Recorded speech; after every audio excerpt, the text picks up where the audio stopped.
CBS Radio Mystery Theater presents...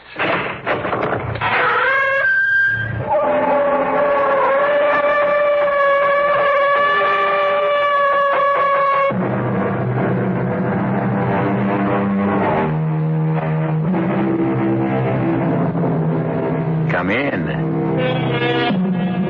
Welcome. I'm E.G. Marshall.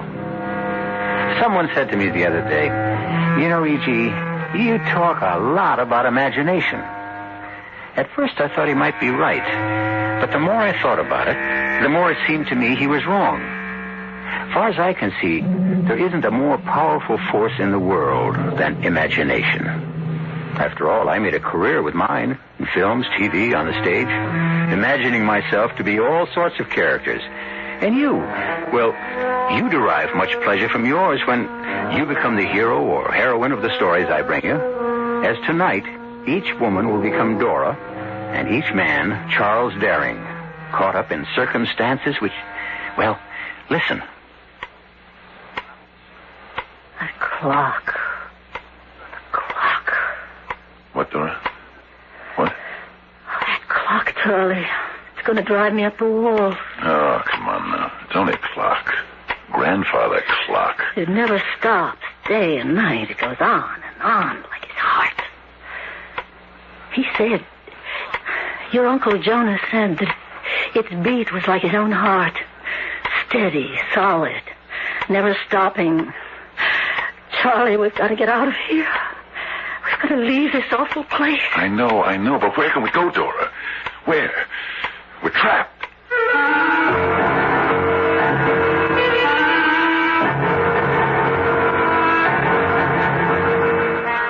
Our mystery drama, The Telltale Heart, was especially adapted from the Edgar Allan Poe classic for the Mystery Theater by George Lothar and stars Fred Gwynne. It is sponsored in part by Buick Motor Division and Sign-Off, the sinus medicines.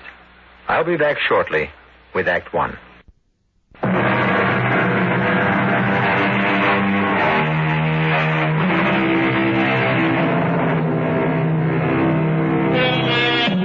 As you know, I've always had an intense interest in diaries, the day-to-day journals of those who, for one reason or another, recorded the events of their daily lives. This strange tale I bring you now is remarkable not only for the horror it records, but also because it was written by a patient in a state asylum for the criminal insane. A man named Charles Daring, who on a day not long ago wrote... True. I am nervous. I've always been nervous, but why do they say I am mad? My sick nerves had sharpened my senses. Not destroyed them or dulled them. Why, take my sense of hearing. Acute. My ears have all sharp. So, nervous, yes. Mad, no. Judge for yourself. Listen to how calmly I can tell you the whole story of what happened. Beginning with the day I arrived at Uncle Jonas's farm with my dear wife, Dora, and my daughter, Ruth. Well, we're here. I didn't think the old bus would make it. Charlie, are you all right? Yeah. You're trembling. I'm okay. I'm okay. Take one of your pills anyway. I'm okay. I said, Dora, I'm okay. I'm sorry. Guess I am a bit keyed up. Long, tiring trip. Near 14 hours. Worrying the car was going to break down, but I'm all right now. We're here. Looks lonely, Daddy. Real lonely. Oh, Ruthie, it's a roof over our heads till things get better. Hello there. Hello. Here at last, I see. I thought you'd never get here. Of course, you're little Charlie Daring, my nephew. All grown up now, though, huh? Hello, Uncle Jonas. Gosh, it's good to see you. And this beautiful young woman is your wife, Dora, huh? And this charming little girl, your daughter, Ruth. That's right.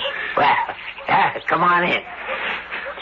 our place might run down, I'm afraid, but, well, you know, I'm not young as I used to be, and being way out here in what's practically wilderness, it's hard to get help.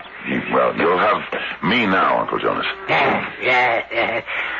Only, are you up to working, Charlie? You said in your letter you were sick. Reason you lost your job in the city and couldn't find another. Oh, well, now, about that... Oh, don't be embarrassed, boy. Out with it. Just tell me the truth of it. No. Better still. You tell me, Dora. Charlie isn't really sick. I mean, physically. He's as strong as any other man, and he's healthy, too. Only, it's his nerves, that's all. That's all?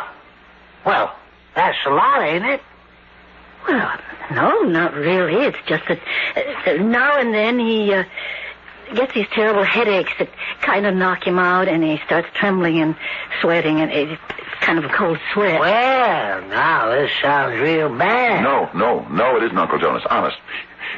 These attacks, they don't happen all the time. Not much, only now and then. And I've got these pills the doctor gave me, and, well, listen, you'll see. I'm going to earn our keep here, Uncle Jonas. Make you glad you took us in when we needed a roof over our heads. I'm a hard worker, Uncle Jonas. A real hard worker. Well, sure you are, Charlie. And I'm sure Dora is, too. Oh, yes. And Ruth. She looks like a good, strong girl for her age. And how old are you, Ruthie? 9, sir. 9 years old. My gracious, would you believe I'm 60 years older than you? Know what I've got it in mind for you to do? No, sir. Something you like. Feeding the chickens. Now, won't that be fun? Oh, yes, sir. Of course it will. And milking the cows. Well, I guess you'll have to learn how to do that, but old Uncle Jonas will show you. Oh, then there's the horses. Jake and Jenny use them for plowing, you know. You'll want to take care of them, feed them, clean their stalls, change their hay. Excuse me, Uncle Jonas. Yes, Charlie, yes? Ruth is a healthy girl, all right, strong for her age and all, but, well, all those chores, I think they might be just a bit too much for her. Oh, no, not at all. You're good, Charlie. Make a woman of her. Well, look, suppose I milk the cows. But you'll be out in the fields by that time, plowing, seeding, cultivating, getting the crops in and all like that. Oh, yeah. Well, I see. Dora will be so busy in the house, you know, cooking, washing, housework and such. Well, she won't have time for that, so... Oh, no. I got it all figured out, Charlie. You just leave it to me. Well, say now, the way you look, maybe you didn't mean it when you said you meant to work for your keep. Now, time for bed. So I better show you to your room. Bed? But the sun's only just gone down behind the mountain. Yeah, that's right. It gets dark fast this time of year. See, Charlie, I don't like to waste kerosene keeping lamps going all night. But, Uncle Jonas... We get up with the chickens, we go to bed with the chickens, Dora. I was only going to say that we haven't eaten anything since noontime. Oh, hungry are you? Well, yes. Well, let's see what I can scare up in the kitchen. Not much right now, I'm afraid. An old man like me don't eat very much. Kind of get out of the habit.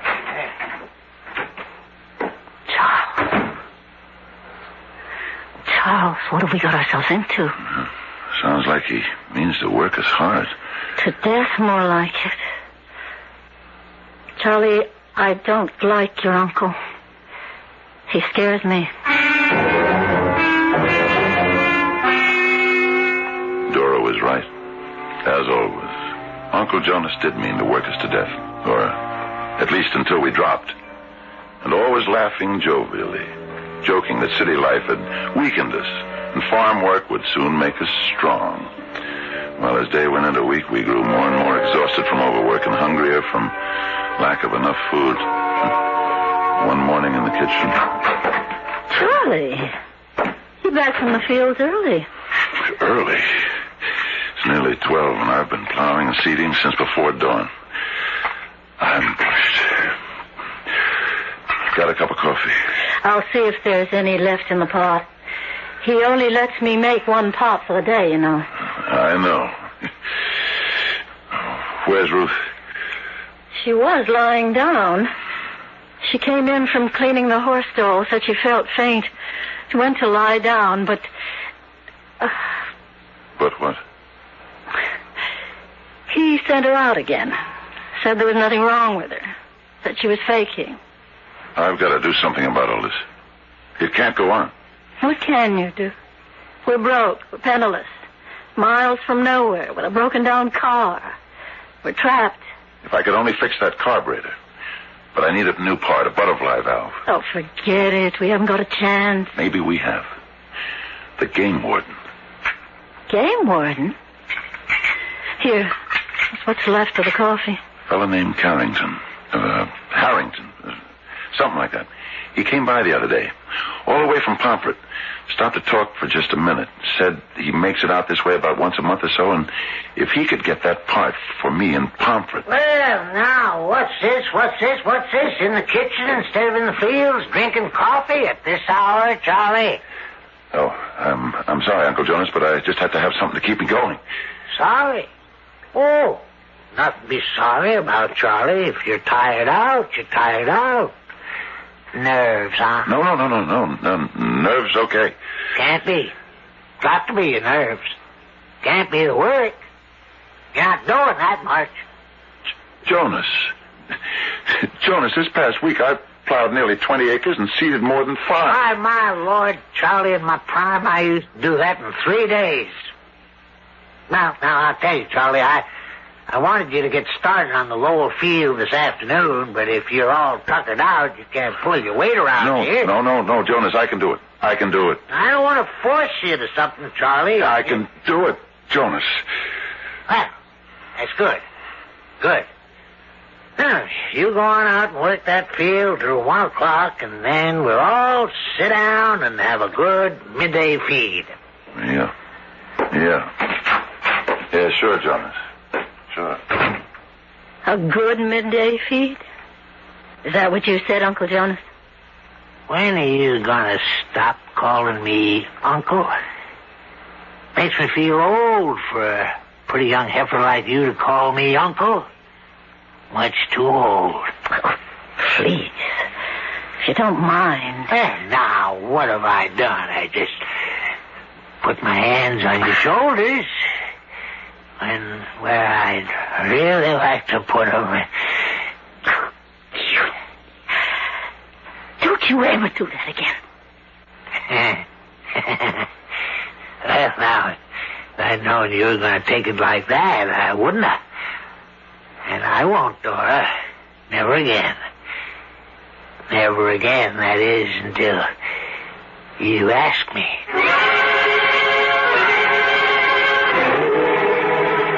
You're upset. You're all upset. Tell me what happened after I left. Tell me. Charlie, please. I've got to get supper on the table. What there is of it. Something happened between you and Jonas. What was it? Charlie, it was nothing. What was it? He tried to get fresh. What do you mean, get fresh? Charlie. I want to know. It isn't anything much. He just put his hands on my shoulder. And? Well, he sort of let his hands slip. Charlie, that was all.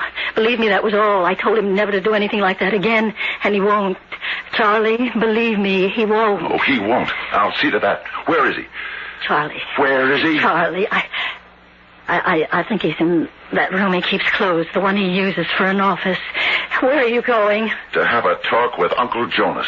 Charlie, wait. He's ordered us never to set foot in that room. I want a word with you, Jonas. Having another attack of nerves, Charlie? Must be. Can't imagine you busting in here otherwise. You know why I'm here, and it isn't my nerves. Well, then what is it? What is it, Charlie? That clock. Charlie. That clock, the way it ticks. Oh, yeah. Everybody notices that. Everybody's ever been in this room, that is.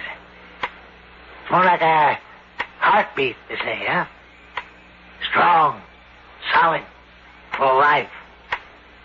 Like my heartbeat. But that isn't what you come to talk about. You insulted my wife today.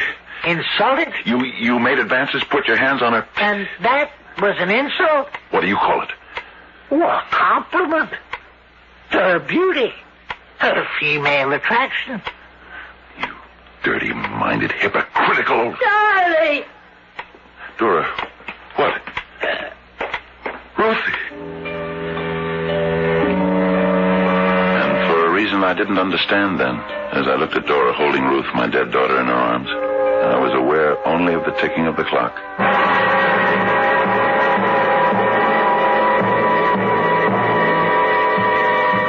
Trapped.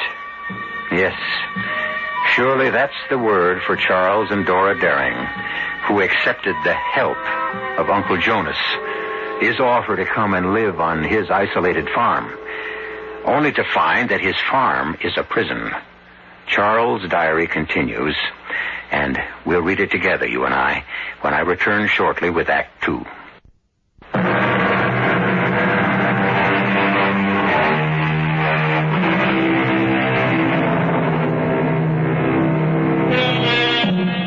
Dead. Only a word with little significance, really, unless spoken for the first time about someone you love. He is dead. She is dead.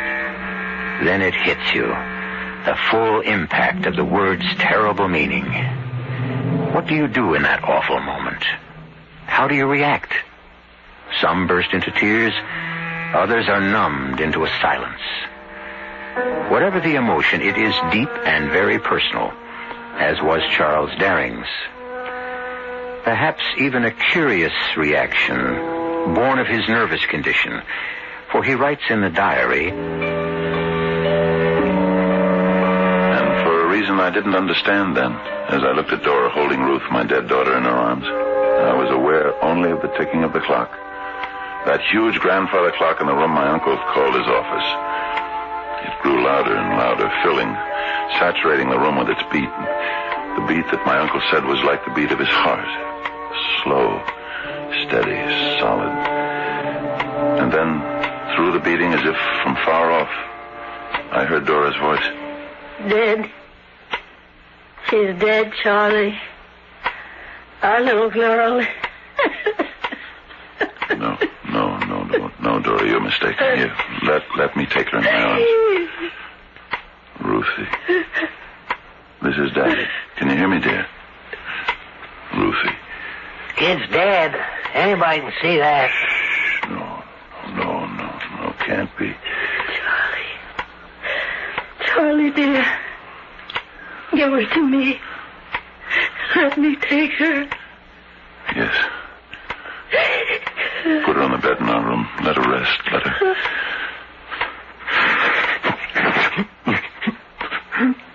her rest. Now, come on now, Charlie. You can't go to pieces. Gotta act like a man. Got to face up. Leave him alone. Huh? What's that? You've killed his daughter. Isn't that enough for one day? Leave him alone.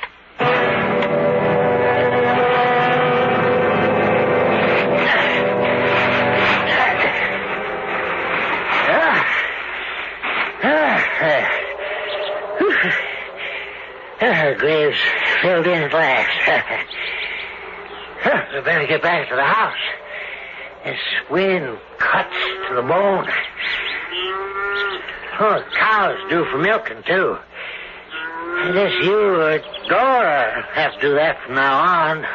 So, I might as well get started. Not before I say a few words.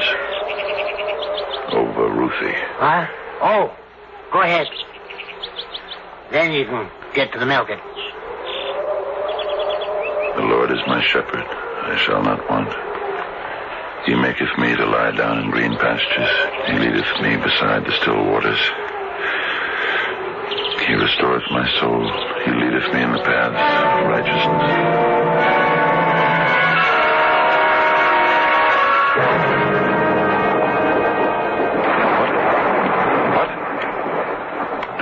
Dora, wake up. I'm not asleep. Listen. It's only the storm, dear. No, not the storm. Listen. To what, dear? The clock. The grandfather clock in Jonas's office. I don't hear it. I never have, Charlie. I hear it. You can't. His office is downstairs at the other end of the house. He keeps the door closed. You're imagining. No, I can hear it. My ears, you know how sensitive they are. Darling, try to sleep. Can't. Keep thinking of Ruthie. Our little Ruthie lying out there alone in the ground, the rain beating down, the cold rain. Try not. And the clock beating like his heart, beating. While hers lies still. Will never beat again. I can't bear it. Darling, I'll get you a pill for your nerves. Don't leave me, don't. The bottle's down in the kitchen. Only a minute. I'll be right back. Only a minute.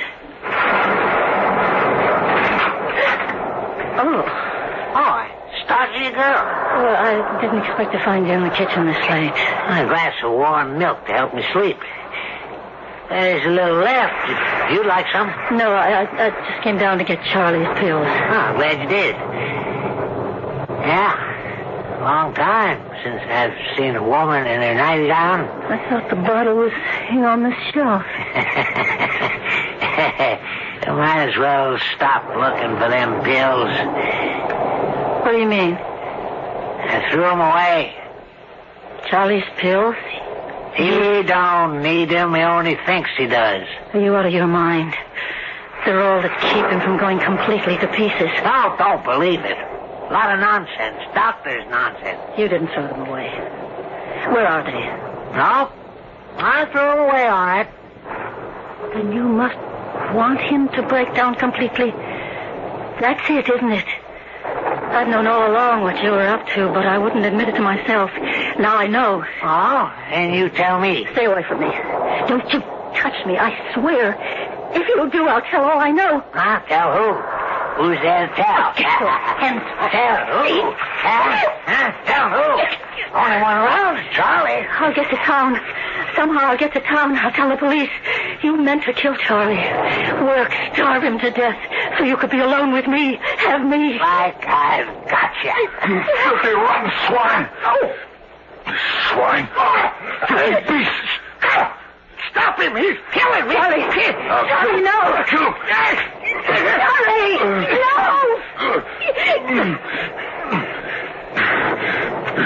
If you ever put your dirty hands on my wife again, I'll kill you.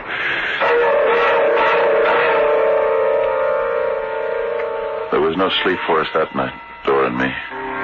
And by the time dawn showed beyond the mountains, we'd come to a decision. Too late to save our beloved daughter, but in time to save ourselves. If I could somehow manage to fix the car. So, after the usual skimpy breakfast, a piece of unbuttered bread and a cup of weak coffee. What's all this? Charlie, what you up to? Getting Dora and me out of here. That's what I'm up to. Oh, now, come on. Hold on, Charlie. Hold on. Let's talk this over. There's none to talk over. I don't think I knew what I was doing, Charlie. I really don't think so. Well, you did it, and it wasn't the first time. I know. Starving us to death, working us to death. You killed Ruthie, you did. No. Charlie, you got to forgive me for what I've done without meaning to. You work us and starve us. I thought it was best for you. But I was wrong. And I admit it. And I ask you to forgive me. Well, Don't, Charlie. Don't do it. Oh, now, Dora. Don't you see what he's up to? If we leave, and we're leaving, he loses whatever work he can get out of you before you drop in your tracks. And he loses me. Now, girl. Daughter. Don't you daughter me. Any woman could see through the likes of you. You'll kill him. That's why you threw away the pills he needs. And then you'll have me all to yourself. All alone. Out here in this forsaken wilderness. To do whatever you want with. Charlie, get that car running. If it's at all possible, get that car running.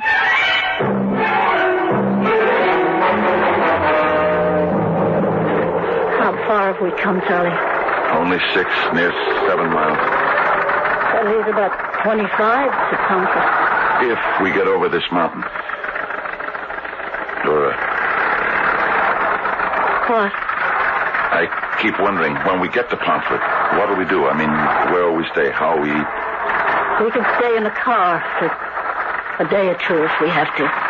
And my suitcase is full of food. Full? I took every scrap of food I could lay my hands on. Good for you. Oh, no. What? Charlie, what? We're cooked, honey. Just plain cooked. What? The butterfly valve. I knew it wouldn't last the trip. But you fixed it once. Yeah, and for the last time. It can't be fixed again. Now what do we do? Now what do we do? We start walking. 25 miles through the mountains. 25 miles. We can't go back. We got to, honey. I'm in no condition to make it 25 miles to Pomfret. You are. You can. You've got to. If we go back, it's death for you. And for me. We can't go back.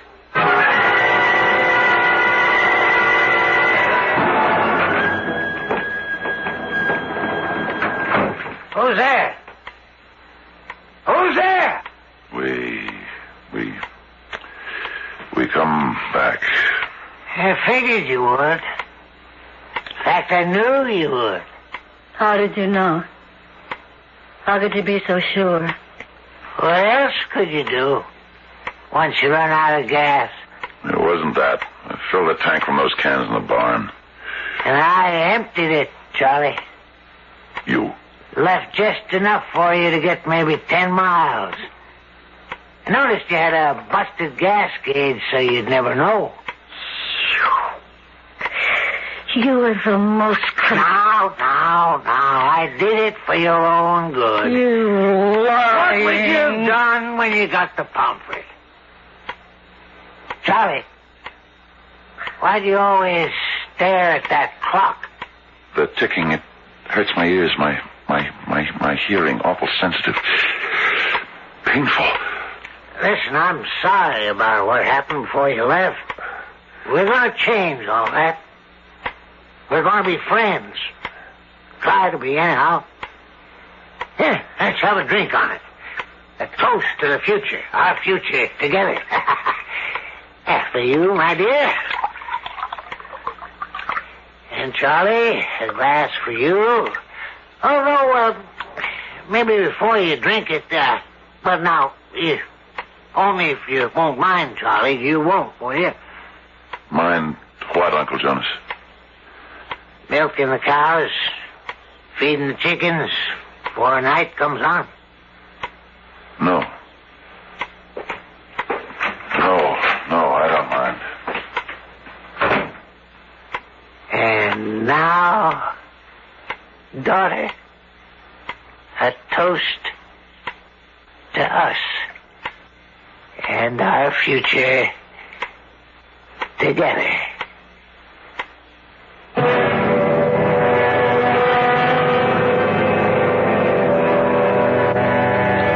Evil old man, a ruthless old man, and, unhappily, a victorious old man. What lies ahead now for Dora and Charles Daring? I know because I read Charles' diary. You will know shortly when I return for Act 3.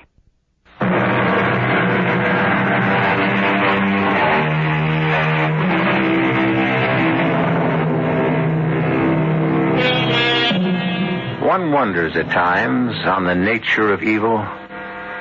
What is it in all of us that on one occasion or another will make us do wrong when we know it to be wrong?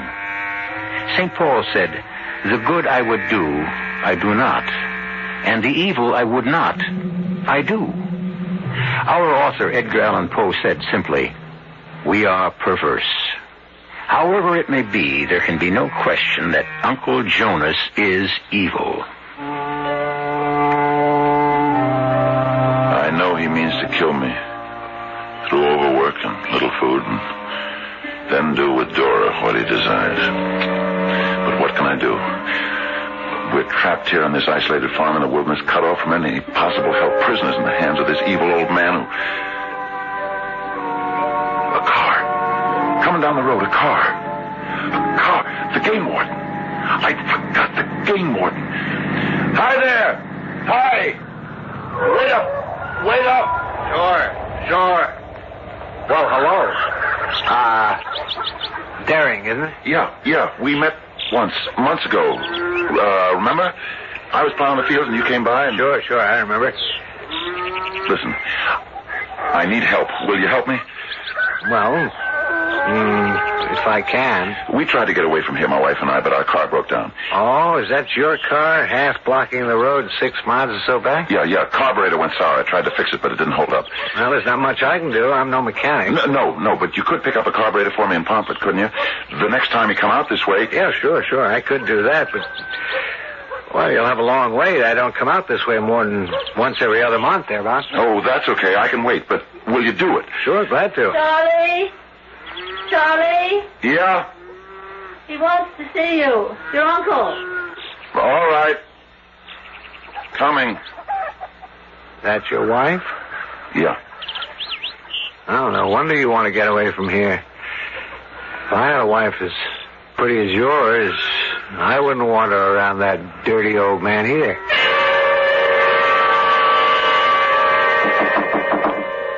Come in.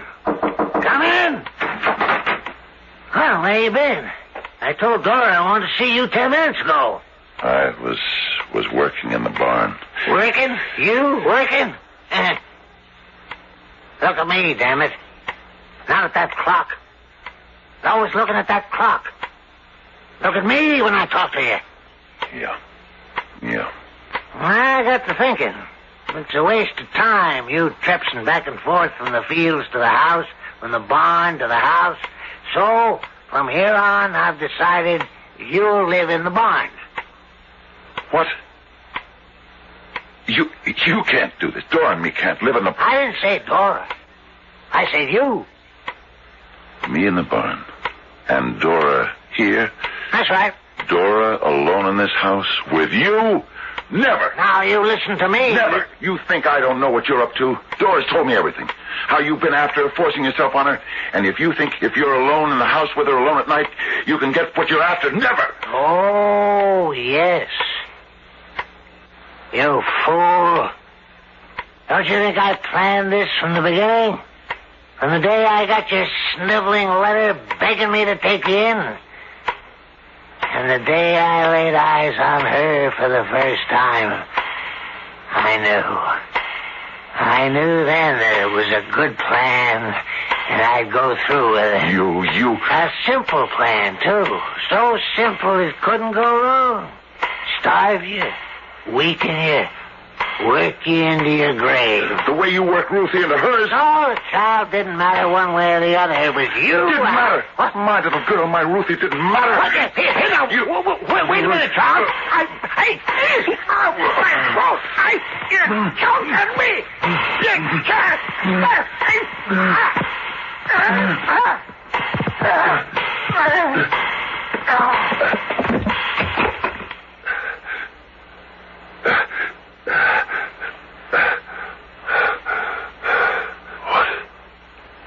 What? There's something. The clock. Stopped. Strange. Why so suddenly stopped? His heart. He said it was like the beating of his heart. It stopped. Would that mean... on the floor. Jonas, on the floor. Oh, my God. Oh. Yes. Oh. I killed him. Oh, God, I killed him. In my rage, I killed him. I am a murderer. I realized that I must do something to hide the body. But what? What? Where to hide it? If I tried to get out of the house into the barn, Dora might see me doing it. A chance I couldn't take. If I dragged it down the cellar, there was the risk she'd hear me. Where could I hide? And then my eyes, as they had so often done before, my eyes went to the clock. The clock that had stopped the very instant his heart stopped. A big clock, 6 feet tall and 2 feet wide. Was it possible that I might... If I could stand him up in that space, the clock hiding him, for a time, only for a time, to let me think what I might do afterwards. Yes, that is what I did. And just in time, I just stood his body against the wall and pushed the clock back into place, hiding it when... Yes? Mrs. Daring, of course? Yes. I'm Game Warden Carrington. I'd like to talk to your husband. Oh, well, he's with his uncle just now. Could you wait? Well, I'm afraid not. I want to get back to Pomfret before nightfall. Oh, is it important? It is to your husband. Well, Uncle Jonas gets angry when... Well, follow me. Thank you. What is it? I'm sorry to interrupt. The game warden's here. He says he's got to see Charles. Got to see him right away. Oh, hello, Warden. See about that carburetor, Daring. Oh? Look, I don't like talking to you. You peering through a door open to crack. Could I come in? No. Uncle Jonas doesn't allow anyone... Oh, that's all right. Come in. Where's Uncle Jonas? He went down to the barn. Be back in a little while. Oh. Well, I'll leave you and the warden together. Sit down, Warden. Oh, no. This'll just take a minute, and I'm in a hurry. I got to thinking about that carburetor. Carburetor. Yes, carburetor. There's a good mechanic in Pomfret, Hutchinson. He could maybe rebuild it for you, save you some money. Oh, well... you all right, Daring? Yes, only... Well, what is it? Why do you keep looking at that clock? It isn't going. Of course it isn't. Well, you can see that. The pendulum has stopped. Yes, and yet... about the carburetor... Well, I was going to suggest... But I want your permission first. Suggest I take the carburetor out of the car on my way back to Pomfret, you know? Yes, do that. Well, the trouble is, I haven't got the tools. Tools? Yes. Are you listening to me? Yes, I'm listening. I've got a couple of screwdrivers, but no wrench and no pliers, so I wondered if you might have what I need. Yes, Well, if you could let me have them, I'll stop by the car, get the carburetor out, and take it to Hutchinson and Pomfret. He'll have plenty of time to work on it, because I won't be coming back this way for another... Daring, what is it? You think you're clever, don't you, Warden? Well, that's a funny thing to say. Nothing clever about taking a carburetor out of the car. I don't mean that. You know I don't mean that. Well, what do you mean? The sound. You hear it as well as I do. You hear it. What are you talking about? The heartbeat. His heartbeat. It has to be that. The clock has stopped. Look. The clock has stopped, but the beat, the beat. You hear it. I don't hear anything. Liar. How could you not hear it? You didn't come about the carburetor. You knew I was going to do it. You saw it on my face when we talked out there today. You must have seen it. In my face. Even though I didn't know it. Well, no, what? Daring, have you gone mad? Saw what in your face? You were going to do what? Kill him. Kill him. Kill him. Hey! Well, what are you doing? Why are you pulling the clock away from that? Hey, look out! It's falling! See? Oh, good Lord.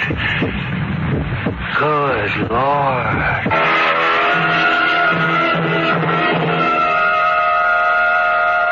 Charles, dear?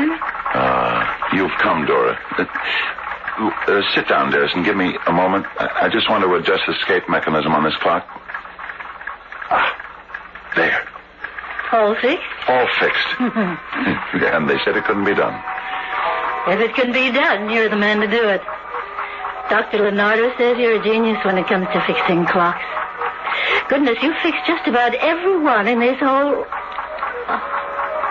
In the asylum. I know what it is, Dora, dear. I just don't know why I'm here. No matter, sweetheart. So long as you're happy. Oh, very, very. And you? I'm fine. And Ruthie? Little Ruthie. How's she? She couldn't be better, Charles. She sends her love. Give mine to her. Oh, dear. What? This escape mechanism. Still not working the way it should. If you'll excuse me, Dora.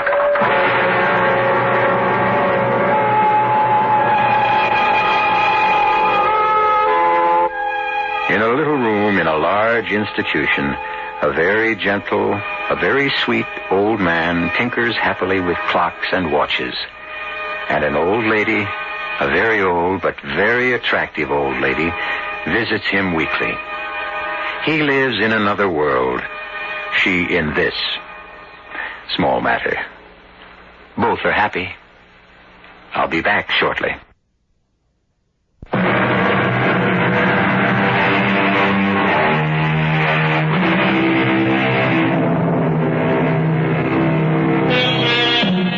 Well, to come full circle, you, sir, became Charles Daring. And you, ma'am, or would you prefer Ms., became Dora.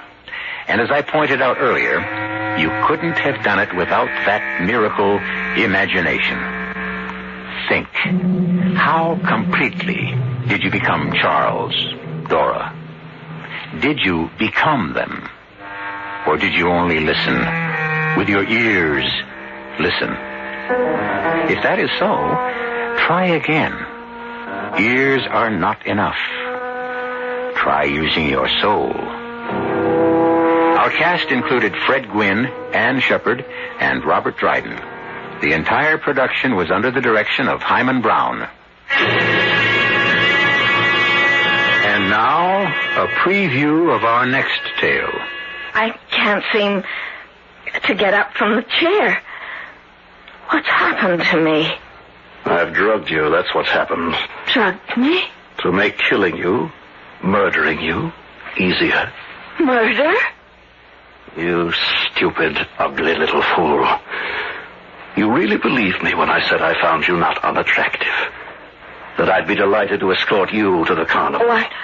Arno, what are you saying? I'm saying that I'm going to do the same with you that I did with Margarita. Wall you up in the catacombs below. You killed her? Then walled her up? Oh, no. She was alive when I did it. At least she was when I put the last stone in place. But she didn't last long after that, I'm sure. It couldn't have been more than an hour or so before she suffocated to death. Radio Mystery Theater was sponsored in part by Anheuser-Busch Incorporated, brewers of Budweiser. This is E.G. Marshall inviting you to return to our Mystery Theater for another adventure in the macabre.